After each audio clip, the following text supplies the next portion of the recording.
नमस्कार, मैं हूं आपका दोस्त विजय विद्रोही और आप देख रहे हैं अनकट। तो देखते ही देखते उत्तर प्रदेश का चुनाव भी निपट गया। अब 10 मार्च का इंतजार है जब नतीजे आएंगे। इससे पहले एग्जिट पोल के भी नतीजे आएंगे, लेकिन एग्जिट पोल, ओपिनियन पोल के नतीजे हमेशा ही एक्चुअल नतीजों में ट्रांसफॉर्म हो, ऐसा होता नहीं है। तो इसको हम एक बार छोड़ देते हैं। अब क्या कहा जाए, कौन जीत रहा है, कौन हार रहा है? बीजेपी की तरफ से योगी आदित्यनाथ दोबारा मुख्यमंत्री बनेंगे, अखिलेश को मौका मिलेगा। समाजवादी पार्टी और कांग्रेस में तीसरे और चौथे नंबर पर कौन रहेगा? ये कुछ सवाल उठ रहे हैं, लेकिन सबसे बड़ा सवाल तो यही उठ रहा है कि कौन बनेगा उत्तर प्रदेश का नया मुख्यमंत्री। आमतौर पर अभी भी लोग कह रहे हैं कि कांटे का मुकाबला है, जबरदस्त मुकाबला है, बड़ा संघर्षपूर्ण मुकाबला है। तो बड़ा सवाल उठता है कि आखिर ये कांटे का मुकाबला होता क्या है? कांटे का मुकाबले का मतलब क्या ये माना जाए कि 403 विधानसभा की सीटें हैं, जिसमें से कांटे का मुकाबला किसके बीच में है? समाजवादी पार्टी और बीजेपी के बीच में है। तो 403 में से 30, 35, 40 सीटें हम छोड़ देते हैं बीएसपी के लिए, मायावती के लिए, कांग्रेस के लिए, कुछ निर्दलियों के लिए, कुछ बागियों के लिए, कुछ और अन्य पार्टियों के लिए। अब बच गई करीब 360 सीटें।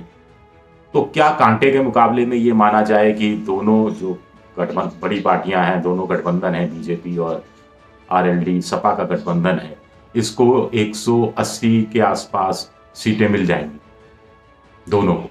क्या इसके आसपास दोनों झूलती रहेंगी?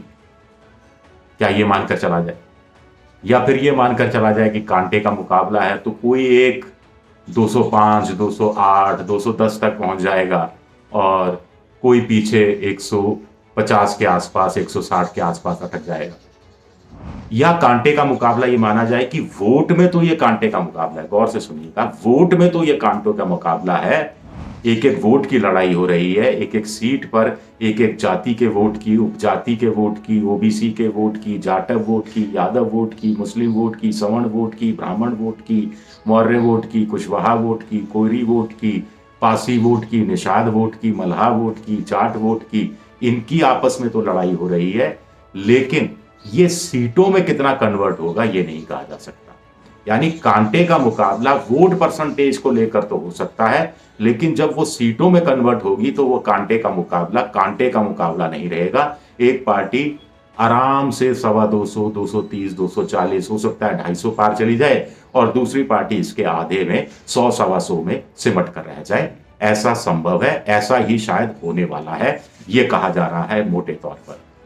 ये इसलिए भी कहा जा रहा है क्योंकि नजदीकी अंतर से भी सीटें कांटे के मुकाबले में जीती हारी जाती हैं। ये कांटे के मुकाबले की खासियत होती है, जब ना अंडर करंट कुछ दिखता है, ना कहीं लहर दिखती है।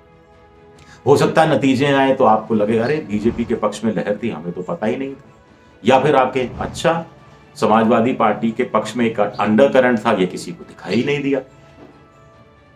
54 सीटों की बात कर लेते हैं, इसको और ज्यादा आपको आसानी से मैं समझा सकूं विस्तार से, जो आखिरी चरण में जिनमें वोट डाले जा रहे हैं। पिछली बार इसमें से करीब 10 सीटें ऐसी थी जो 5000 के मार्जिन से जीती या हारी गई थी, यानी जिसमें जीत का मार्जिन 5000 से ज्यादा नहीं था। एक सीट पे तो 688 का था, एक पर 294 का था, एक पर भी 350, 400 का था। तो कुल मिलाकर 10 सीटें, यानी 54 में से 10 सीटें, यानी कितनी, 20% सीटें हो गई। अब 20 सीटें ऐसी थी जहां हार जीत का मार्जिन सिर्फ 10,000 था। 10,000 के नीचे 20 सीटें हारी जीती गई। 20 और 10, 30 सीटें, यानी 54 में से 30 सीटें, यानी आधी से ज्यादा सीटों में हार जीत का मार्जिन 10,000 से ज्यादा का नहीं रहा। तो ये कितना इंटरेस्टिंग बात है। 10,000 वोट होते ही कितने? ऐसे में छोटी पार्टियों की भूमिका बड़ी हो जाती है। 3, सवा 3 लाख, 4 लाख की एक कॉन्स्टिट्यूंसी होती है, जिसमें से 60% वोट पड़ रहा है, तो आप समझ लीजिए 2, सवा 2 लाख वोट पड़ता है। और ऐसे में 10,000 ऊपर नीचे होना किसी भी एक पक्ष में जा सकता है।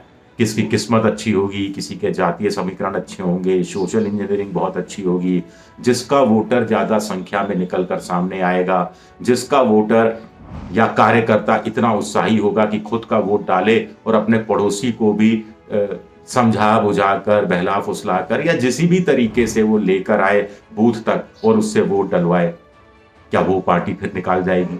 इसलिए कहा जा रहा है ये कांटे का मुकाबला है। इसलिए कांटे का मुकाबला वोट परसेंटेज के हिसाब से है, संघर्ष के हिसाब से है, लेकिन जब ये सीटों में कन्वर्ट होगा तो एक कांटा, अभी तो कांटे का मुकाबला मतलब कांटा हो गया, कांटा चुभा वाला कांटा, उसमें क्या फिर तराजू का कांटा हो जाएगा। जब सीटों में कन्वर्ट होगा ये कांटे का मुकाबला तो एक कांटा ऐसे जाएगा, यानी सत्ता बन जाएगी उसकी, और एक कांटा ऐसे जाएगा जिसकी सत्ता बिल्कुल नहीं बनेगी। हो सकता है वो सत्ता से निकाल दिया जाए, हो सकता है दोबारा उसको सत्ता मिल जाए, हो सकता है वो विपक्ष से सत्ता में आ जाए। आप समझ रहे हैं कि कहानी किस तरह जा सकती है। अब आप कहेंगे ये तो क्या बात हुई, फिर भी कुछ यहाँ कहानी तो स्पष्ट नहीं हुई। तो इसमें ये देखा जाए कि अब समाजवादी पार्टी क्या कर रही है। समाजवादी पार्टी ने पूरा जोर लगाया योगी आदित्यनाथ की आलोचना करने में। अखिलेश के निशाने पर योगी रहे, योगी के निशाने पर अखिलेश रहे, प्रधानमंत्री के निशाने पर अखिलेश रहे, अखिलेश के निशाने पर प्रधानमंत्री नहीं रहे। कांग्रेस के निशाने पर बीजेपी रही, कांग्रेस के निशाने पर मोदी भी रहे, कांग्रेस के निशाने पर योगी भी रहे, और बीएसपी के निशाने पर समाजवादी पार्टी रही, बीएसपी के निशाने पर बीजेपी उतना नहीं रही जितना कि होना चाहिए था एक विपक्षी दल के नाते। कांग्रेस की भी उन्होंने कम आलोचना की। खैर, कांग्रेस को तो उन्होंने कोई भाव नहीं दिया कि ना 3 में ना 13 में, इसकी बात ही क्या करनी। तो ये अपने आप में इंटरेस्टिंग है। तो इस रणनीति नीति का क्या फर्क पड़ेगा। समाजवादी पार्टी के लोग कह रहे हैं कि साहब अखिलेश ने एजेंडा सेट किया और बीजेपी के एजेंडे में फंसे नहीं। चलिए, एजेंडा सेट किया, इस बात को अगर मैं नहीं भी मानूं तो कम से कम वो बीजेपी के एजेंडे में फंसे नहीं, ये बात तो कम से कम सच्चाई है। इस बात को तो बीजेपी के नेता भी समझते हैं। बीजेपी अपने एजेंडे को, अपने नैरेटिव को, अपने विमर्श को चरणों के हिसाब से बदलती रही। ये क्यों बदलती रही? क्या ऐसा कोई एकसार विमर्श नहीं था जो पूरे 7 चरणों तक चलाया जा सकता था? ये चरण वाइज अपनी हार जीत का आंकलन करने के बाद क्या विमर्श को बदला गया, या पहले से सोची समझी रणनीति की पहले 2-3 चरण में ये रखना है, फिर ये रखना है, फिर ये रखना है। लाभार्थी एक कॉमन रहा, कानून व्यवस्था कॉमन रहा, लेकिन फिर अंत में जाते जाते यूक्रेन भी आ गया, राष्ट्रवाद भी आ गया, मजबूत राष्ट्र के लिए वोट दो, ये तमाम चीजें आ गई। अखिलेश इस चक्कर में नहीं पड़े। राष्ट्रवाद और यूक्रेन इनको उन्होंने छुआ ही नहीं।